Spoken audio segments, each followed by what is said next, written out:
Gold, trusted gold buyers. మీరు తాకట్టు పెట్టిన బంగారాన్ని విడిపించి ఈ రోజు ఉన్న మార్కెట్ ధరకు కొనబడను.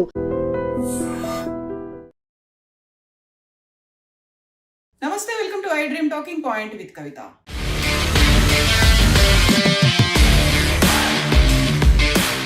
తొమ్మిదోసారి కేంద్ర ఆర్థిక శాఖ మంత్రి నిర్మలా సీతారామన్ బడ్జెట్ ని ప్రవేశపెట్టారు.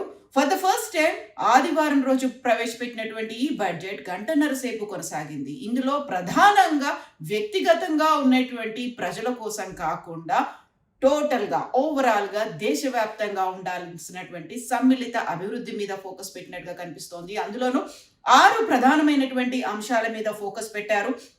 ఆర్థిక సుస్థిరతకు 6 రంగాల్లో విస్తృత చొరవ తీసుకుంటున్నట్టుగా నిర్మలా సీతారామన్ అనౌన్స్ చేశారు. సమ్మిళిత ఆర్థిక వృద్ధి ఉంటుంది, ప్రజల ఆకాంక్షలను నెరవేర్చడం, సబ్కా సాత్ సబ్కా వికాస్, ఈ అంశాల మీదే ఫోకస్ పెడుతున్నట్టుగా అనౌన్స్ చేశారు. స్పోర్ట్స్తో పాటుగా టూరిజం, గేమింగ్, ఆయుర్వేదం, ఉన్నత విద్య, ఉపాధి కల్పన, టెక్స్టైల్ పార్క్స్, ఫిషరీస్, బాలికలు, మహిళలు, దివ్యాంగులు, అందులోనూ మెంటల్ హెల్త్కు సంబంధించి ప్రత్యేకంగా బడ్జెట్ను కేటాయిస్తున్నట్టుగా అనౌన్స్ చేశారు. 21st సెంచరీ అనేది టెక్నాలజీ మీద బేస్ చేసుకుని ఉండేటువంటి సెంచరీ కాబట్టి ఆర్టిఫిషియల్ ఇంటెలిజెన్స్ కు బిగ్ పుష్ అందిస్తున్నట్టుగా అనౌన్స్ చేశారు. దీన్ని ప్రధానంగా యువ శక్తి బడ్జెట్ గా కేంద్ర ఆర్థిక శాఖ మంత్రి నిర్మలా సీతారామన్ అనౌన్స్ చేశారు. ఇందులోనూ తెలుగు రాష్ట్రాలకి సంబంధించి ఏముండబోతున్నాయి అనేది కీలకంగా ఉంది. అందులో ప్రధానంగా 7 హై స్పీడ్ రైల్ కారిడార్లను ఏర్పాటు చేస్తున్నట్టుగా అనౌన్స్ చేశారు. అందులో పూణే నుంచి హైదరాబాద్కి, హైదరాబాద్ నుంచి చెన్నై, హైదరాబాద్ నుంచి బెంగళూరు, ఇలా హై స్పీడ్ కారిడార్లు ఏర్పాటు చేస్తున్నారు. అందులో హైదరాబాద్ని ఇంక్లూడ్ చేశారు. ఇక ఆంధ్రప్రదేశ్కి సంబంధించి చూసుకుంటే అక్కడ ప్రధానంగా విలువైన ఖనిజాల తవ్వకాల కోసం రేర్ ఎర్త్ కారిడార్ని ఏర్పాటు చేస్తున్నట్టుగా అనౌన్స్ చేశారు.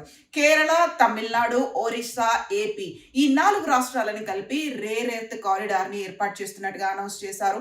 దీంతో పాటుగా సమ్మిళితమైనటువంటి అభివృద్ధి ఉండడానికంటూ మేము చేస్తున్నటువంటి ఈ అంశాలకి సంబంధించి తను ఏం చేయబోతున్నారు అనౌన్స్ చేశారు. దీంతో పాటుగా సరికొత్త ఐటీ యాక్ట్ అనేది ఉంది. దాన్ని ఏప్రిల్ 1 నుంచి తీసుకొస్తున్నామన్నట్టుగా చేశారు. మార్చ్ 31 వరకు ఆదాయ పన్నుల చెల్లింపుకు సంబంధించి ఎక్స్టెన్షన్ ని ఇచ్చారు.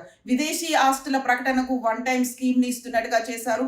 క్యాన్సర్తో పాటుగా మిగతా 7 రకాల అతి తీవ్ర స్థాయిలో ప్రభావం చూపించేటువంటి వ్యాధులకి సంబంధించి ఇంజెక్షన్లు కావచ్చు, డ్రగ్స్ కావచ్చు, లేకపోతే వారికి అవసరమైనటువంటి ప్రత్యేక ఫుడ్ని విదేశాల నుంచి దిగుమతి చేసుకునే వారి కోసం అందులో ట్యాక్స్ అనేది ఎగ్జంప్షన్ అనేది ఉంది. దీంతో పాటుగా గంటన్నర కొనసాగినటువంటి బడ్జెట్లో చాలా వరకు ఎదురు చూస్తూ ఉన్నారు. బంగారం ధరతో పాటుగా మిగతా అంశాలకు సంబంధించి ఏ వస్తువుల ధరలు పెరుగుతాయి, ఏవి తగ్గుతాయి అనే దాంతో గత కొంతకాలంగా ఎక్స్పెక్టేషన్స్, స్పెక్యులేషన్స్ వినిపించాయి. ఎవరైతే భార్యాభర్తలు ఉంటారో స్పౌస్లకి సంబంధించినటువంటి ఇన్కమ్ ట్యాక్స్ ఎగ్జంప్షన్ అనేది ఉండబోతోంది అనేట్టుగా, వైఫ్ అండ్ హస్బెండ్కి సంబంధించి జాయింట్గా ఇన్కమ్ ట్యాక్స్ని వాళ్ళు అలో చేయొచ్చు అనేది వినిపించింది. బట్ నిర్మలా సీతారామన్ దానికి సంబంధించి ఏది మాట్లాడలేదు. వ్యక్తిగతంగా ఇండివిజువల్గా ఉండేటువంటి వారి కోసం కాకుండా ఓవరాల్గా దేశమంతా సమ్మిళితంగా అభివృద్ధి చెందడానికి ఏ అంశాలైతే ఫోకస్ పెట్టాలో ఆ అంశాల మీదే ఇప్పుడు ప్రధానంగా దృష్టి పెట్టాము అనేది నిర్మలా సీతారామన్ అనౌన్స్ చేశారు. 1.5 అవర్ బడ్జెట్ ఇది అనేది ఈ రోజు జరిగినటువంటి ఈ ప్రత్యేకమైనటువంటి బడ్జెట్.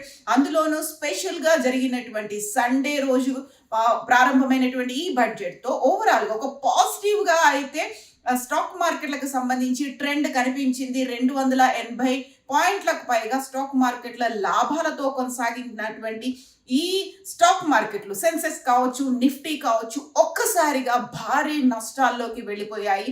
1100 పాయింట్లకు పైగా స్టాక్ మార్కెట్లకి నష్టం ఏర్పడింది అనేది ఇప్పుడు అందుతున్నటువంటి మార్కెట్ వర్గాల నుంచి వస్తున్నటువంటి వార్త. అందులో గంటన్నరలోనే భారీ స్థాయిలో ఒక లాభాలు కనిపించాయి. ఎట్ ద సేమ్ టైం భారీ స్థాయిలో నష్టాలు కూడా కనిపించాయి.